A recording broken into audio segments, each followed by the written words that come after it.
Thank you very much. And I'm really sorry I can't be with you today. I will be with you on Friday. So I'm flying tomorrow. So I'm looking very much forward to meeting all of you in person. So I got the, incredible, exciting task to talk a little bit about, what's happening in coding and what is the impact of blockchain. So just to frame it a little bit and give a bit of a disclaimer, I've been building investment banks and exchanges most of my life. So there's always these long legal disclaimers. Fortunately, I don't need to do that today, but I will say a little bit about where we are coming from and what we do in the Cardano Foundation. There is a famous Greek proverb who says that a society grows great when old men plant trees in whose shade they shall never sit. So the job of the Cardano Foundation, as just bespoken, is that we look beyond the generation, we look beyond the balance sheet, and we try to ensure that an ecosystem of builders, innovators, and the future architects who's going to live and build in the next generations, that they have a platform to do so. For those of you who don't know the Cardano protocol, Cardano is an open platform that seeks to provide economic identity to the billions of people around the world who lacked it.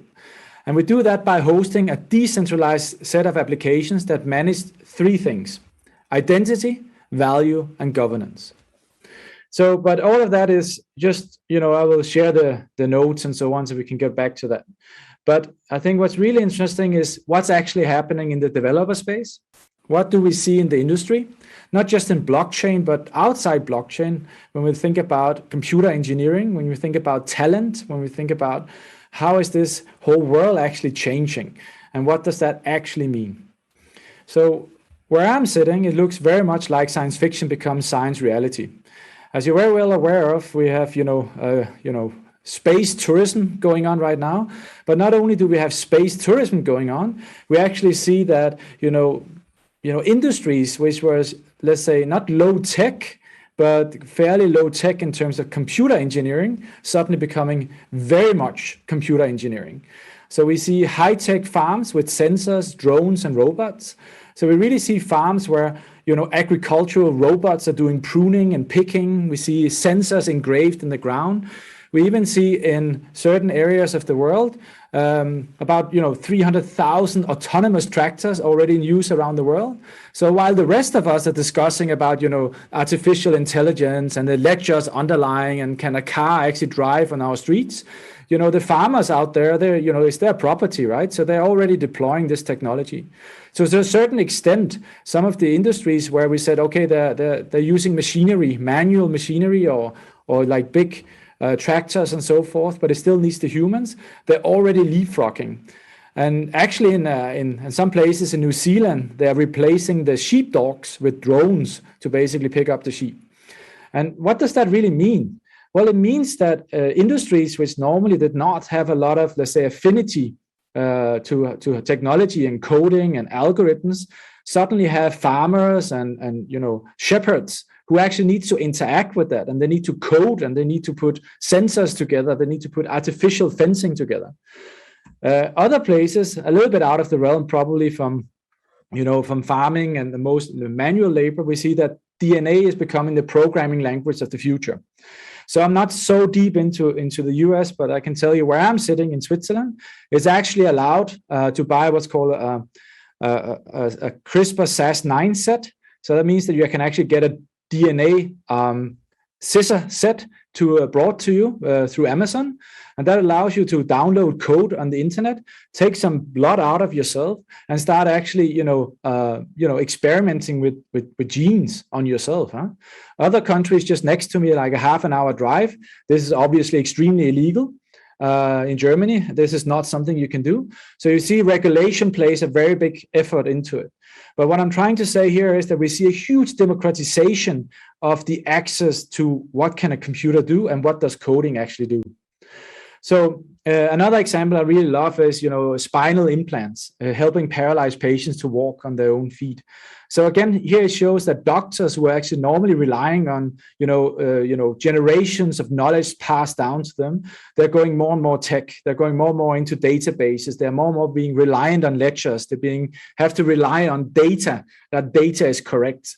And I will come back to that when we speak about blockchain, because I think there's a huge synergy between machine learning and blockchain. And I think a lot of A lot of industries and institutes have not really picked up on it again yet. But more importantly, at least for me with small kids, we see an evolving education for the future economy. So what does this mean? Well, most of you, or at least as I am a parent, and I'm asking myself, what kind of jobs will actually exist in 30 to 40 years?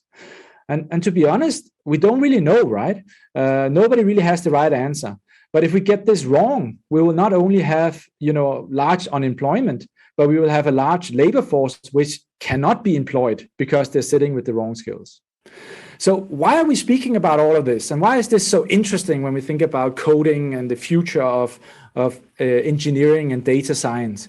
Well, the thing goes something along these lines. So it all started with machine code. So the aspect of that we had a gateway. For those of you who don't do any coding, it's not a shame. It's only around 1/3 of the world's 1% who can even write a few lines of code. So you see, it's very, very small numbers we're talking about. But it all started with this binary code, so the ability to instruct computers from zeros and ones. We then went further along to what we call assembly languages. Then we went further along into something like C or C++, Java, Python. And we are now into a place where we're speaking about low code or even no code. So what does this really mean? Well, it means that all of these computers, they rely on that we give them instructions, or at least a big chunk of it relies on that the humans develop instructions and we formulate the problems we want to solve, and we have hypotheses around that. And what you will hear, and if you dig into Cardano, or if you will hear my keynote on Friday, we speak a lot about formal methods and formal verification. Because the problem about this code is that it doesn't need to if it has a bug, that's one thing. So the code was written wrongly. But there's also something called design errors in code. And I think one of the very famous examples was that in the US, you have this amazing, help service called 911. And there was a couple of years ago where nobody could actually reach the 911 phone number. And that was not due to a bug in the code. It was due to a design flaw. So the programmers who actually was in charge of the phone systems has actually said, oh, hold on a second. We have an upper limit for how many calls can actually be distributed, right? So we're giving an instruction to the computer on how to react. And when that upper limit is reached, the computer can't log any more phone calls. So the more of society, as I just showed before with the autonomous tractors and, how we actually start coding in DNA and all of that, the more society who relies on technology, who relies on code. And I think, most of us just interact with computers every single day, regardless of what we do. So we just need to kind of realize that our dependencies on code and solid code has just increased. But the matter of the fact is that most of us actually don't even know how to formally verify that. Most of us don't even know, what is actually needed and how much trust can I put into it. We just sacrifice, or the coders who built a lot of this, they sacrifice solid code, trustable code for a great user experience. I think a famous example of this is really Facebook and other media, where a lot of us, we, without blinking, we just, because it's so cool that we can tag our pictures and we can put up, everything from, I just went and got a PCR test to fly to the US and so forth, right? All this geodata and something is something we're giving away, and we're giving away a part of our identity. So this development, this abstraction of code, what everybody is looking for is how can it become more natural for an architect, for an engineer, for a farmer, or for a shepherd in the farmlands of New Zealand to interact with a computer and give instructions, write algorithms, whether that's using a GUI or using one of these programming languages. And that's kind of the holy grail. It is about optimization. So how do we optimize our interactions with the computers? So where before we said, okay, it can only be mathematicians and scientists who really are deep in there, we see that all of this is being democratized. And I think there's a certain beauty in that, but there's also some challenges coming from academia and from industry. The red box is very interesting. The red box is what we call machine learning. Some people very often refer to this as artificial intelligence. But machine learning is basically the notion that we have an input and we have an output. So we ask the computer, based on our input, to make the easiest way to an exact output. And the more times we validate that, the more times the computer finds the most elegant and more beautiful way to go there. Now, what that actually means, and if we look at the trends, and I'll come back to a lot of numbers, I know a lot of you people would like to have some facts on the table and not just the views from Switzerland, but what that really means is that we are seeing a battle out there. Because if you think about it natively, if you have some inputs, which normally is data set, and you look into the data sets you're dealing with every single day, whether that is medical data sets, whether that is statistical data sets, whether that is governmental data sets, we just need to realize that a lot of these data sets, whether they are large or small, they are not very accurate. There's a lot of room for error. It's very hard to clean up data. And sometimes these data sets is also representing another social norm or another culture.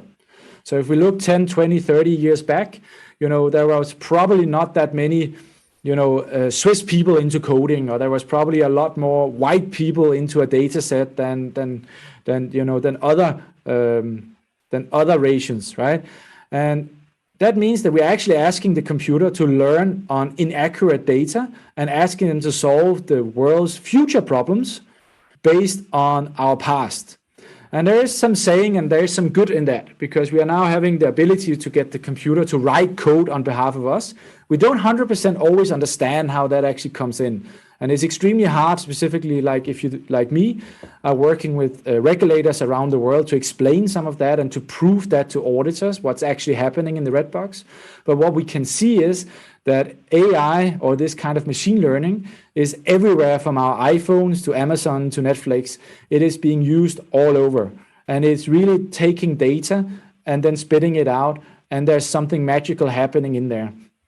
And I think in certain ways, we are now seeing that if we cannot democratize the learnings and the teachings of coding, so we can, design code in a really good way around the future problems, not based on our past problems, but based on where we stand today and look forward, which is what humans are able to do, then we probably will have an overtake of the so-called machine learning. Now, not only do we have the battle against the machines, and the people, the coders, or let's say the future coders of this world, and as I said to you, less than 1/3 of the world's 1% is actually able to put a couple of lines of code together. But we also see that there is, something happening around these graphical user interfaces, these drag and drops. And what we see is that, a lot of business users are now able to give computers instructions, which is then, translated into code, and that gives them an ease of use. It gives them, a no coding requirement, so you don't need to learn the syntaxes and so on. It allows them to customize based on certain templates, and it allows them a limited end-to-end development time. Where if you are able to use some of the coding languages, it gives you more, let's say, more speed. It gives you more customization based on the code. It means you can solve more advanced problems. And I think if anything is true, is that the world's problems is getting a lot more advanced than it ever was before.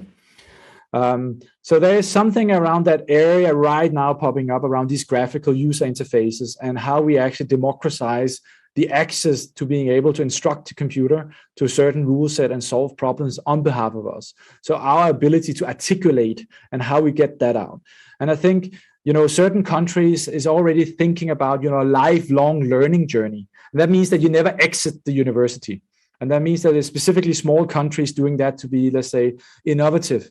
But it's really interesting to see some of their school systems are basically saying, there's not like you get a degree and then you exit and you come into industry and you take some, some courses and so on, but you actually stay in the school system for your entire life to keep upgrading your knowledge so you can articulate some of those things. So there's some changes in the business models as well. So what does these new things actually do? Well, it creates new possibilities to a higher abstraction level in the programming.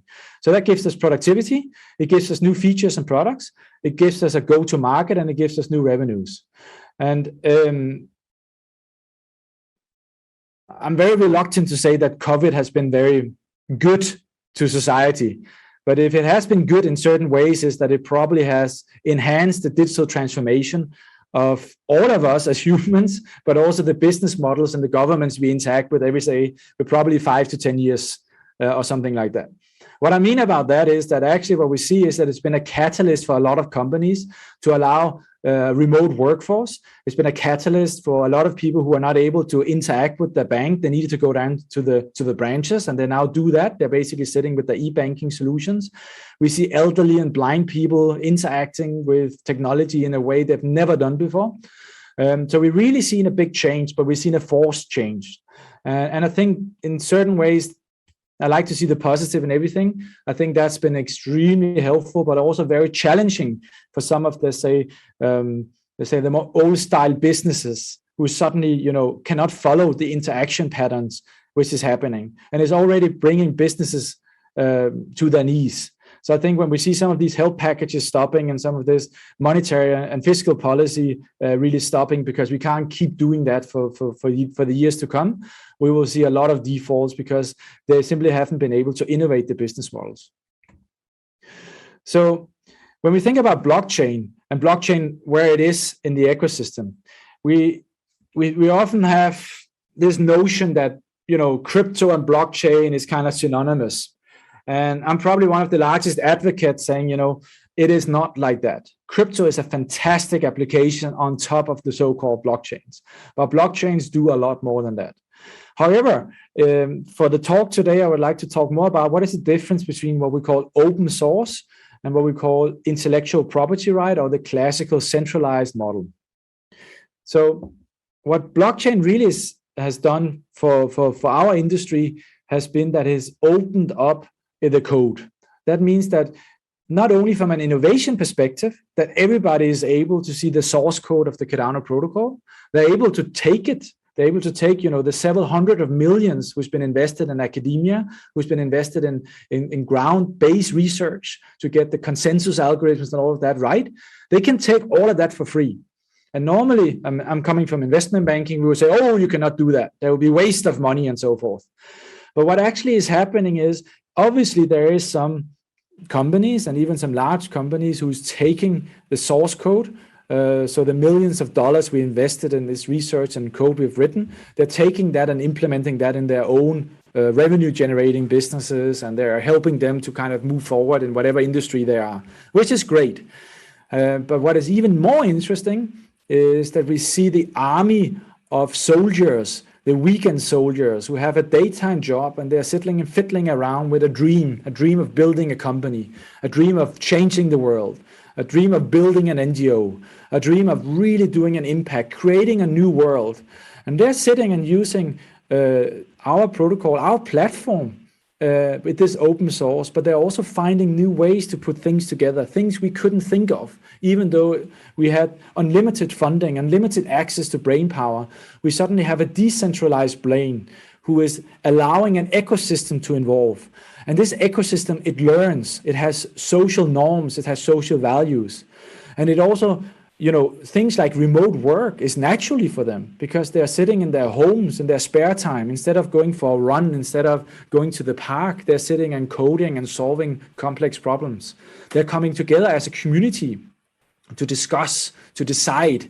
So if you think about the tree, as I was speaking about in the start, that, good systems, good social groups come together when the old people, they're planting trees, which they will never sit beyond, and they will never sit under it. And what that means is that they're doing it out of a different incentive. So new incentive models are emerging around this open source, but also new funding streams. So what we see, for instance, in our project is that we have multiple funding streams, which doesn't always take equity. Actually, the majority of the funding around our project is non-equity funding. That means that if you have a great idea, you can tap into an ecosystem of millions of people who can give you feedback, who can help you to form teams, who can give you access to funding, which doesn't mean that you need to sign away intellectual property right, or you don't need to sign away equity and stuff like that. So in certain ways, this is changing the whole operating space of how software is built.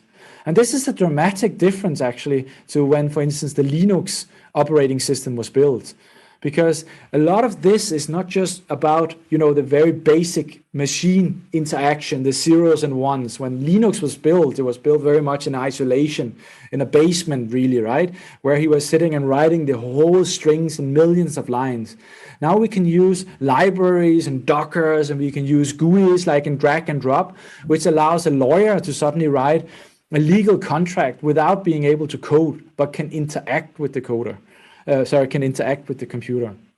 So I think, in certain ways, this allows a total new way of not just thinking about how do we upgrade the population, how do we choose, what kind of skills and capability our children and also the young people in this world need to have. It gives a total new playground to build, to create, to go west again in a way we haven't been able to do before. I summarize some of the things I'm just speaking about here, about this participation, evangelism, and so on. So I would just, send that around or put that on a site so you can download that. But in lieu of time, I'll just push on a bit. So what impact on these current trends and what implications does that have? So one of my cry outs for help here is that, what we're looking at, and I took some numbers for Gartner. I mean, it's, you can look at different sources. It's always around the same. So the conclusion and the trends looks to be very accurate, right? But we're looking at an end of 2024, probably 80% of all programming tasks will be done without what we call coding, using a coding language, right? So it would be more GUI interaction. It would be more around using existing libraries, about the business logic. How do you design for the problem solving? Which, when you think about it, actually is very naturally and very native to a lot of the things we do in academia. We also see that the market is it needs more general technology understanding, and it needs more what we call alchemists, right? So people who is not just, very, very set, very deep down. So like the double time PhDs who knows everything in one single programming language about one area of the business. But we need to be able to package a lot of different things together. So think about, not only do we need these very vertical thinkers, but we need to go very much horizontal now, because what we see is this integration and then the takedown of the borders of the business world is putting a whole new strain on it. When I started in banking and trading, it was very typical that a person like me who was running a P&L book on a trading floor, we were probably around 8 to 10 traders, and we had access to one quant, and that quant could do some coding. When I left banking, it was very typical that one trader had about access to 2 to 3 quants. So it's simply just flopped around. And then what happened was that a lot of us traders, we simply, we needed to start interacting with the code in a way we've never done before. We need to get upscaled and upskilled in our job. So you see it a lot. I mean, I think, that's not that interesting, right? But I think what I just want to say is, when you think about blockchain, and if you don't know all the tricks and the cheats in the book, just think about one thing.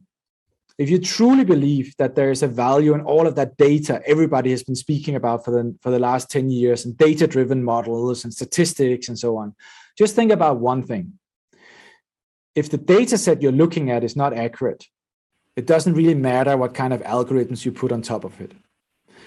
I think one of the key differences with blockchain is that we can force the data set to follow very strict formats. It allows us to gather data and trust the data in a way which has not been possible before. It also allows us to work with very large data sets and have a totally different set of audit trails and trust in that data set than we ever had before.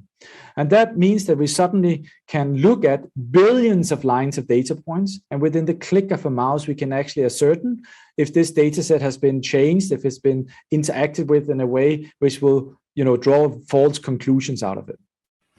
So how we think about it is that there is something called smart contracts. Smart contracts is a small computer instruction. It's very much like an Excel spreadsheet where you basically write a little formula, and that can live on these so-called distributed networks as Cardano.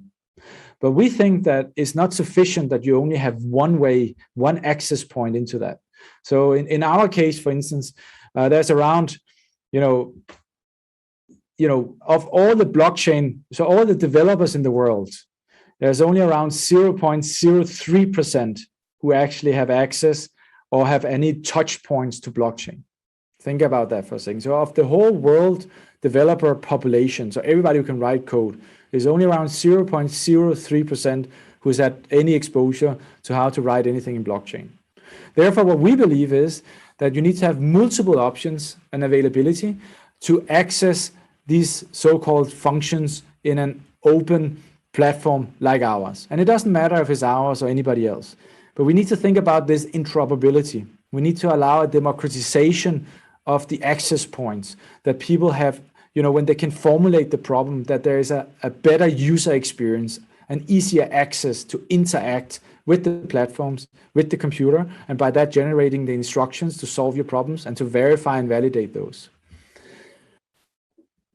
Therefore, we created, for instance, for financial services, we created a domain-specific language. And I was just together with a few lawyers today, and I showed them actually how to do a so-called escrow account. So an escrow account is something you use a lot in capital markets, which basically is a three-way account structure.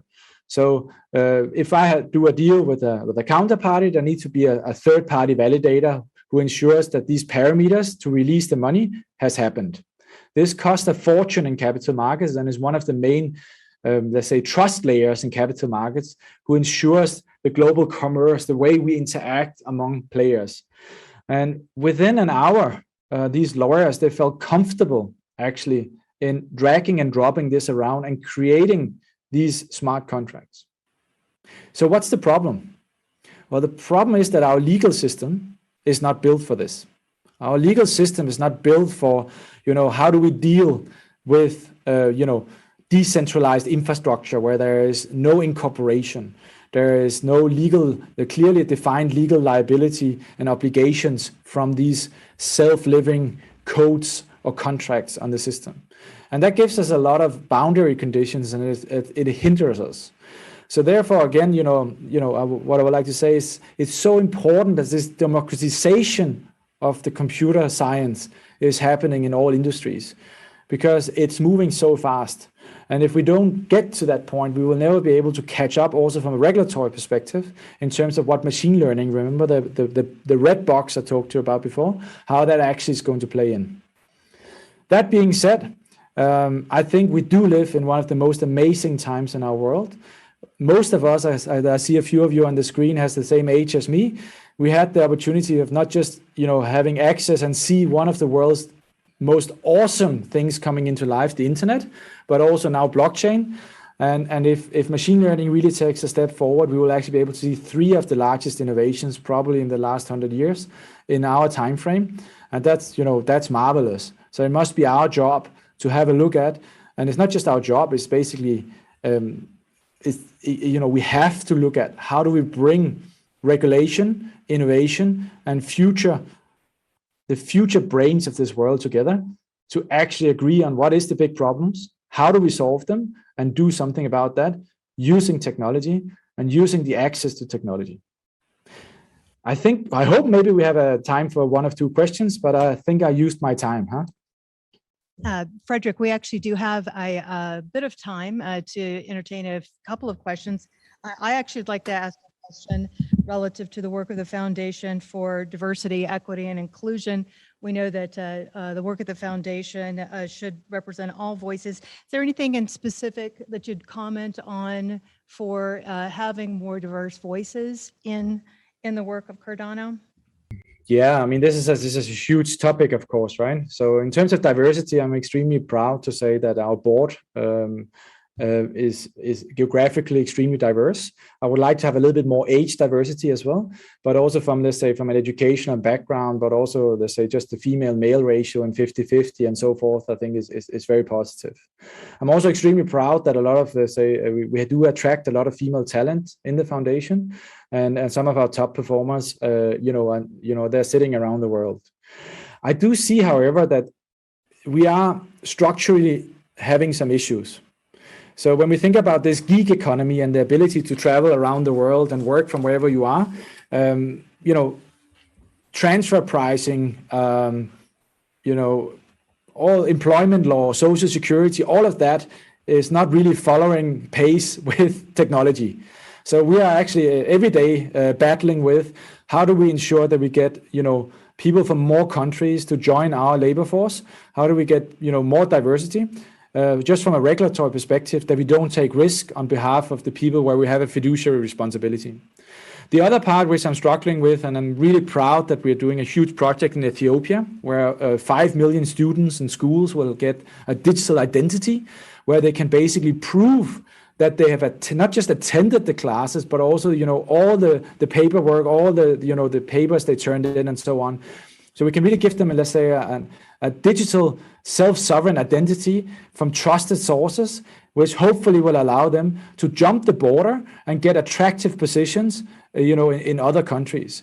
Because if we just have to kind of, or at least in the where I'm sitting, it's extremely hard to say, if you have a really, a fabulous student from Ethiopia and a fabulous student from MIT.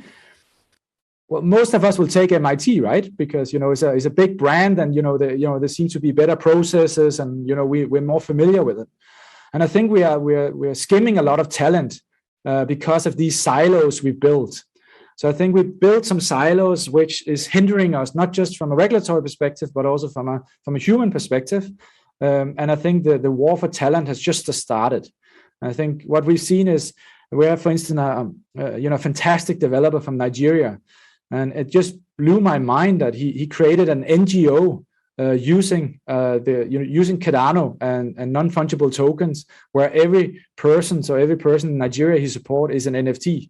And he did that on the sidelines. So not only was he a good developer, but he actually understood the operating model around an NGO and all the marketing aspects. So I think it's something we really have our eyes on and is fighting on. The other part is, of course, the greenness, right? So the sustainability aspects about not using too much energy and so on. But you will see we have a great announcement on Saturday around that. But the way the architecture of Cardano is that is extremely sustainable from an ecological perspective compared to other very famous blockchains. We're talking about 1,000,000 times less energy consumption, and we're talking about an incentive model which is not about using as much energy as possible to create security on chain, but it's a different one which is called proof of stake.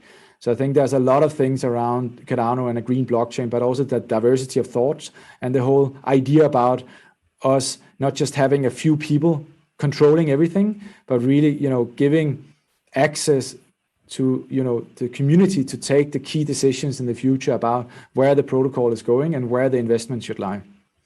Oh, that's fantastic. And I really love that you've tapped into cognitive diversity, less of our ancestry or gender, but really that diversity in thought.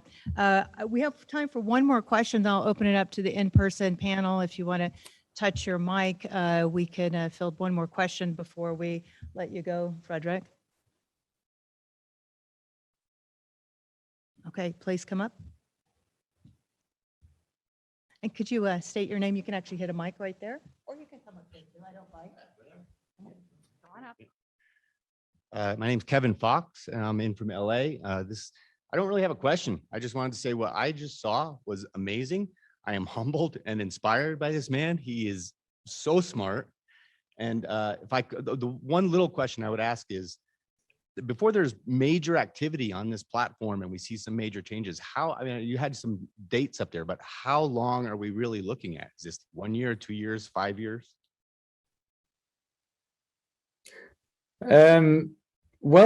So a week ago,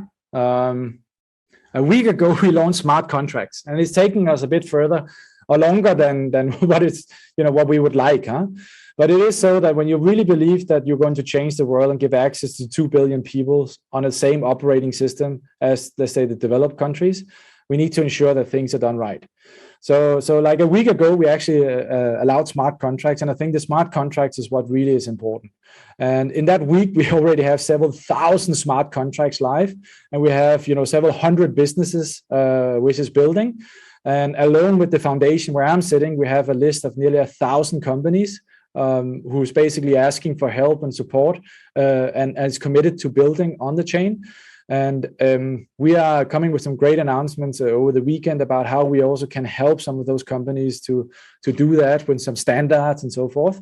But I think, there is a lack of education also in blockchain. And I think the notion of that, let's face it, Ethereum has taught a lot of us what you can do on a blockchain. And what we came out with is a totally different infrastructure. So it will require some reschooling and a little bit of, stepping 2 steps back to actually understand what's possible. But then you will get extremely excited. So I already spoke to a couple of banks, and I put it out there and I said, I think you can actually, with about 52 smart contracts, 3 ledgers, and about 5 people, you can run a full bank in a decentralized infrastructure. And when we started then going through the functions of the banks, they were just blown away that that's even possible. Think about some of the large banks today. They have tens of thousands of people in their mid office and back office, and they're now using machine learning and robots. So I don't know if you're familiar with it, but UBS, which is a very large international bank also in the US, they have about 3,000 software robots live already. But it's a little bit, sorry to say, so it's a little bit like pissing in your pants, right? Because you're asking the robot to take over the human labor, which is manual and repetitive labor, instead of actually solving the problem, which you can be doing by taking 2 steps back and doing the reconciliation on a different type of ledger where you can build in much more trust. Well, I come so not against UBS, but just to kind of. I come from marketing and storytelling, and I would love to help as much as I can with this. So thank you very much. This is really amazing. Thanks, John. Okay, great. Thank you very much. Frederik, thank you so much for your insights and your time. We absolutely appreciate it.